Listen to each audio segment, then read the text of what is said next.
राम मंदिर तो लोगों की आस्था से जुड़ा हुआ है। अरे आस्था है तो क्या राम मंदिर में पढ़ के मैं क्या मास्टर बन जाऊंगा? राम मंदिर पढ़ के क्या मैं प्रोफेसर बन जाऊंगा कि मैं अफसर बन जाऊंगा? नहीं, वो आस्था है, वो अलग विषय है।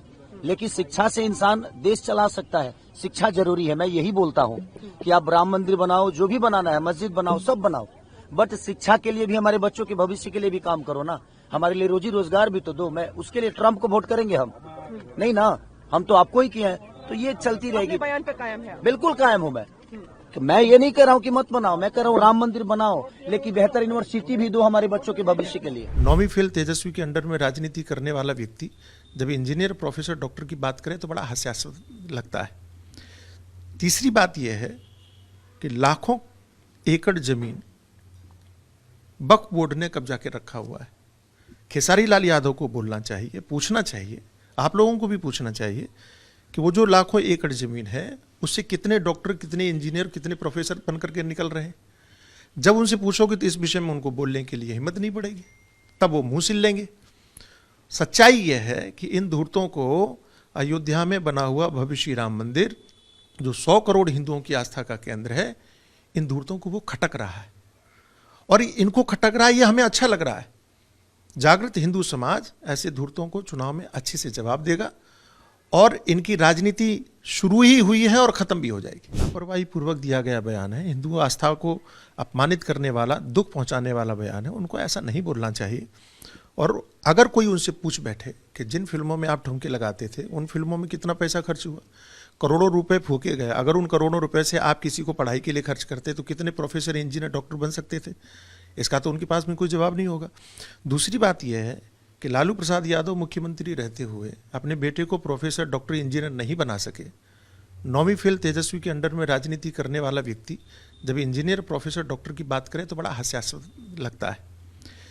तीसरी बात यह है कि लाखों एकड़ जमीन वक्फ बोर्ड ने कब्जा के रखा हुआ है। खेसारी लाल यादव को बोलना चाहिए, पूछना चाहिए, आप लोगों को भी पूछना चाहिए कि वो जो लाखों एकड़ जमीन है उससे कितने डॉक्टर, कितने इंजीनियर, कितने प्रोफेसर बन करके निकल रहे हैं। जब उनसे पूछोगे तो इस विषय में उनको बोलने के लिए हिम्मत नहीं पड़ेगी, तब वो मुंह सिल लेंगे। सच्चाई यह है कि इन धूर्तों को अयोध्या में बना हुआ भव्य श्री राम मंदिर, जो 100 करोड़ हिंदुओं की आस्था का केंद्र है, इन धूर्तों को वो खटक रहा है। और इनको खटक रहा है, ये हमें अच्छा लग रहा है। जागृत हिंदू समाज ऐसे धूर्तों को चुनाव में अच्छे से जवाब देगा और इनकी राजनीति शुरू ही हुई है और खत्म भी हो जाएगी। उन्होंने कहा था कि राम मंदिर जो बनाया गया है उसकी जगह हॉस्पिटल बना दे। हाँ, इनको पता नहीं है कि अयोध्या में राम मंदिर बनने से पहले योगी सरकार ने वहाँ हॉस्पिटल का निर्माण किया। यही इनकी अज्ञानता का भी द्योतक है, मूर्खता का भी द्योतक है और धूर्तता का भी द्योतक है कि जो चीज़ दिखाई पड़ रही है, जो चीज़ समाज को बताई जानी चाहिए, उसको तो छुपा ले गए, हॉस्पिटल की चर्चा नहीं की।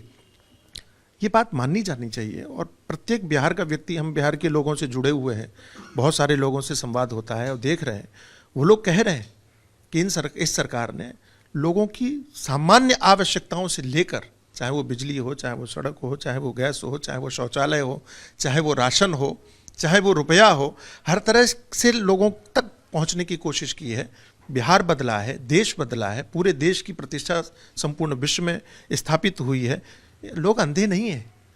ये राजनेता लोग जितना लोगों को मूर्ख समझते हैं, इस राजनीति ने 2014 के बाद में बता दिया है, इस देश ने बता दिया है, जागृत समाज ने बता दिया है कि तुम जितना मूर्ख समझ रहे हो हम उतने मूर्ख नहीं है। सोशल मीडिया में अब इतनी जागृति फैल गई है कि अब किसी बयान से या किसी वक्तव्य से लोगों को बेवकूफ़ नहीं बनाया जा सकता। हिंदू धर्म को, राम मंदिर के बारे में बात करते, हिंदू धर्म को बिना ठेस पहुंचाना मकसद क्या है खेसारी लाल यादव? खेसारी लाल यादव ही नहीं है, ये विपक्ष की संपूर्ण राजनीति मुसलमानों को वोट पाने के लिए तड़प रही है। उनको ऐसा भ्रम हो गया है कि अगर हम हिंदुओं का अपमान करेंगे तो मुसलमान एकजुट होकर के वोट उनको देगा। बिहार की राजनीति के संदर्भ में मुझे ऐसा समझ में आता है कि AIM जो ओवैसी की पार्टी है वो मुसलमानों का वोट पाना चाहती है, राजद भी मुसलमानों का वोट पाना चाहती है।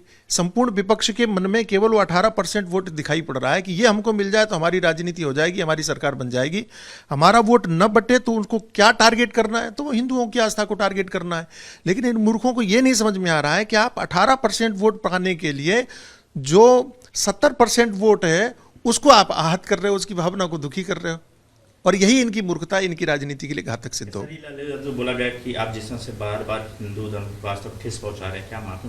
उन्होंने बोला कि हम अपने बयान पे कायम। ये मैंने कहा ना कि कायम इसलिए हैं क्योंकि उनको वो 18% वोट चाहिए, मुसलमानों को वोट चाहिए। और मैंने सुना है कि छपरा में शायद कुछ परसेंट ऐसे वोट हैं कि अगर वो माई समीकरण में बैठ गए तो ये सोच रहे हैं कि हम जीत जाएंगे। लेकिन इनको ये सोचना और समझना चाहिए, 2014 से पहले जिन्होंने भगवान श्री राम का अपमान किया, राम को झूठा बताया, देश ने ऐसा उत्तर दिया कि 2014 के बाद में आज तक वो लोग केंद्र में सत्ता पाने के लिए तरस रहे हैं।